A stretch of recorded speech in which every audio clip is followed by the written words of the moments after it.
My name's Joanna, and before I became Christian, I didn't really have a path. The Bastrop fire is how my house burned down, yeah. I believe I was 12, just enjoying a regular Memorial Day, and we got a knock on the door, and it was a very scared person, and they were saying we needed to evacuate, and we had no idea what was going on. And when we left, you could see the whole highway, down the whole highway, all the trees were on fire. And after that,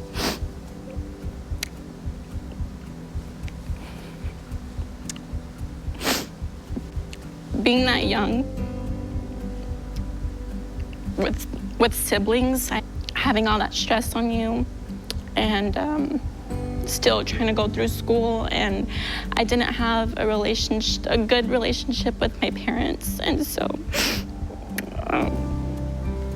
for a lot of the time it was just me and my mom, and so it was kind of like a sister relationship rather than a mother figure. At the time of the fire, I had a stepdad, but I didn't have a good relationship with him either. I don't know if it was just because of that step relationship, but we never really saw eye to eye. And after the fire, it kind of put more stress on them, and so the relationship between all of us it got worse because everybody was always stressed out and didn't really know where to go. I took on drawing to cope with my stress, but I stayed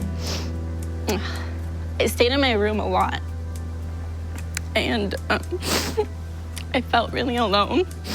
I created a really hard shell from all that, and I just buried a lot of stuff down. And then fast forward, I moved in with my biological dad, and he was going to church, and we would pray before every meal and stuff like that, but it was something where I was forced to do it, and I still didn't feel that connection.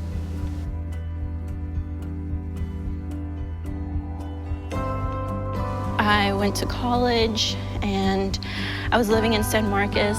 That's where I met my fiance, Jordan, and I was going to school for nursing, so that required me to move up to Round Rock, and that's where we met.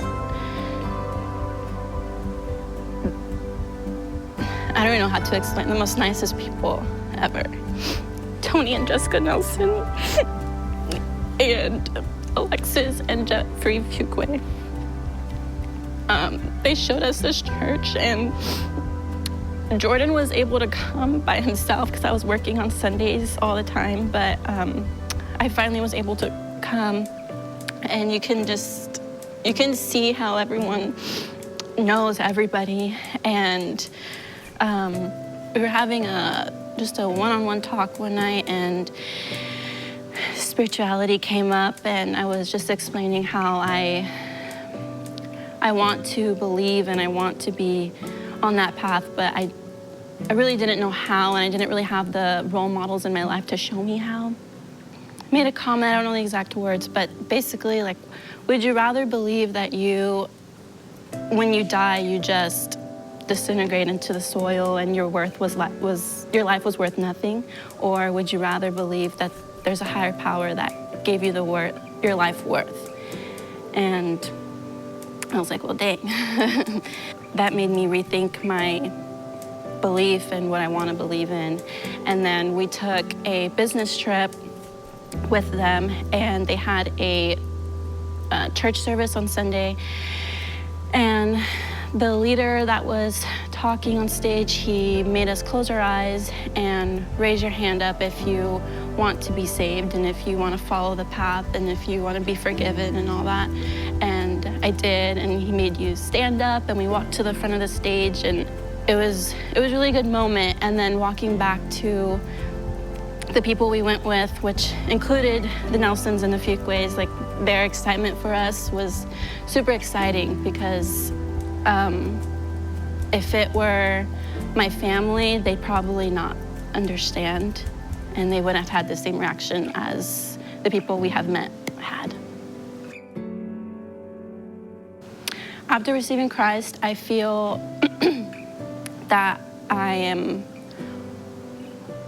it sounds silly, I'm worth something, and that I don't have everything, I don't have to carry everything on my shoulders, and I have somebody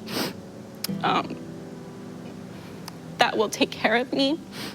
I mean, I have Jordan, but it's not the same in some ways. And so I feel more at ease, I guess you could say. The feeling that I have now is totally different than what I had a few years ago. My name is Joanna Salazar. I believe Jesus Christ died on the cross for my sins and rose from the dead, and today I'm getting baptized.